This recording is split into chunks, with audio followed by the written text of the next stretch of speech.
ওং নমঃ শ্রী ভগবতে প্রণবায়। ভারত সেবাশ্রম সংঘের প্রতিষ্ঠাতা ভগবান আচার্য শ্রীমৎ স্বামী প্রণবানন্দজি মহারাজ, তার অজস্র অলৌকিক ঘটনার মধ্যে আর একটি ঘটনা, এই ঘটনাটি বলছেন স্বামী পরমানন্দজি মহারাজ। তিনি বলছেন আচার্যদেবের অদৃশ্য রক্ষার হাত। ফাল্গুনের পূর্ণিমায় সঙ্গের আশাশুনি সেবাশ্রমে প্রতি বছর দোল উৎসব অনুষ্ঠিত হয়ে থাকে। আচার্যদেব সন্ন্যাসী ও ব্রহ্মচারী সহ ওখানে এই সময় উপস্থিত থাকেন। উৎসব 2-3 দিন ধরে হয়।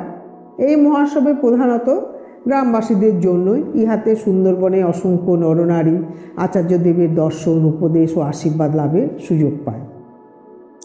তারপরে উৎসবের শেষে কয়েকটি নৌকায় আমাদের সকলকে নিয়ে তিনি কলকাতায় রওনা হইলেন।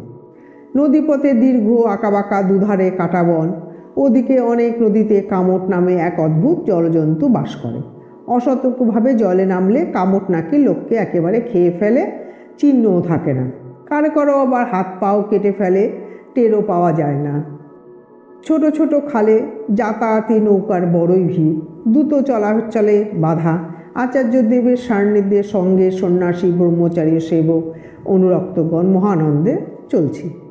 কোনো চিন্তা নাই, ভাবনাও নাই। নৌকায় 150 লোকের রান্না হয়, আরতি হয়, কীর্তন হয়, শাস্ত্রপাঠও হয়।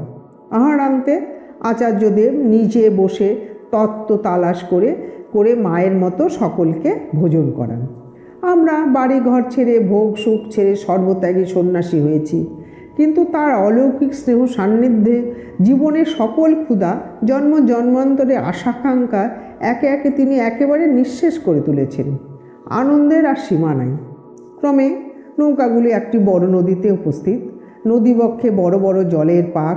নদী যদি কোনো ক্রমে গতিপথে ওই পাকে পড়ে যায় তবে উঠে আসা দায়। অনেক নৌকা জলের নদী আবর্তে পড়ে বাতাসে ঘূর্ণিতে উভয়ত বিপাকে পড়ে উড়ে যায়। এইরূপ জলের বহু পাক আমাদের চলতি নৌকাগুলিও পড়েছে, উঠে এসেছে ভরসা ভবপাড়ের কাণ্ডারি। ভবপাড়ের কর্ণধার স্বয়ং উপস্থিত। আমাদের কোনো ভয় নাই। তাই সান্নিধ্য প্রভাবে আমরা যেন ক্রমে অভি হয়ে উঠেছি, মৃত্যুঞ্জয় হয়ে উঠেছি। কোনো কিছুরই পরোয়া নাই। কখনো কখনো ভীষণ তুফানি বাতাস নৌকাগুলিকে যেন ওলট পালট দিচ্ছে। সন্ন্যাসী ব্রহ্মচারীগণ মাঝে মাঝে দাঁড় বেয়ে যাচ্ছেন। নৌকায় বসে পরম আনন্দে জপ ধ্যান করছি। ধ্যান জমে একটু গাঢ় হয়ে আকস্মাৎ মনোনয়নে এক উজ্জ্বল নৌকা ডুবির চিত্র প্রতিভাত হয়ে উঠল। যেন আমরা নৌকা শুদ্ধ সকলে পাতালে তলিয়ে যাচ্ছি। মনে আশঙ্কা হলো, এ বুঝি অদূর ভবিষ্যতে বিপদের সূচনা।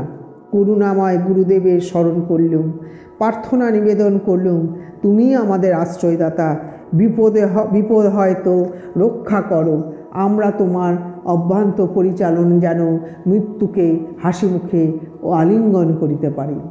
ঘণ্টাখানেকের মধ্যে একটি প্রকাণ্ড নৌকা আমাদের ছোট্ট নৌকাটিকে এমন জোরে একটা ধাক্কা দিল যে তৎক্ষণাৎ উল্টে যায়, অতলে তলিয়ে যায়। নৌকা একেবারে কাত হয়ে গেল। দুধার থেকে ছচ্ছর করে জল উঠে গেল। আমরা যেন ডুবে যাই। নৌকাটিতে 8-10 জন আমরা ছোঁয়ের উপর খড়ের ছাউনি আছে, তার মধ্যে আমরা বসে রয়েছি। উপায়ন্ত না দেখে করুণাময় গুরুদেবের নাম স্মরণ করতে থাকলাম। ডুবে যায় তো গুরুর নাম করে ডুবে যাব।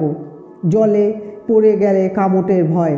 এমন সময় দৈবাত পিছন থেকে আর একখানা বড় নৌকা তীব্র স্রোতের বিগেবে বিপরীত দিকে থেকে আমাদের নিমজ্জনমান নৌকাটিকে সজোরে ধাক্কা দিয়ে উল্টো দিকে কাত করে দিল। অমনি ভিতরের জল সব নিঃশেষে নদীতে পড়ে গেল। নৌকাটিও আমাদের নিয়ে একেবারে পূর্ববৎ সোজা হয়ে গেল। নিমিষের মধ্যে সুনিশ্চিত বিপদ কোনো অদৃশ্য শক্তির প্রেরণায় দূর হয়ে গেল। আমরা বাঁচলাম। গুরুদেবের আশ্রিত সন্তান, তারই অদূরে এইরূপভাবে ডুবে মরে যাব, তা তিনি দেখবেন কী রূপে। সদ্গুরু নামের মহিমা, প্রার্থনার জয় হলো। যখনই আমরা সঙ্গনেতা আচার্যদেবকে আপদকালে ভগবত বিশ্বাসে প্রাণ ভরে কাতর প্রার্থনা করেছি, তখনই উপলব্ধি করেছি স্বয়ং সর্বনিয়ন্তায় তার মধ্যে থেকে প্রাণের আকুল প্রার্থনা গ্রহণ করেছে। বিপজ্জাল থেকে অচিরেই তিনি মুক্ত হয়েছে। ফল হাতে হাতে মিলেছে। ওম তৎসৎ। ওম গুরু কৃপা হি কেবলম। ওম গুরু কৃপা হি কেবলম। ওম গুরু কৃপা হি কেবলম।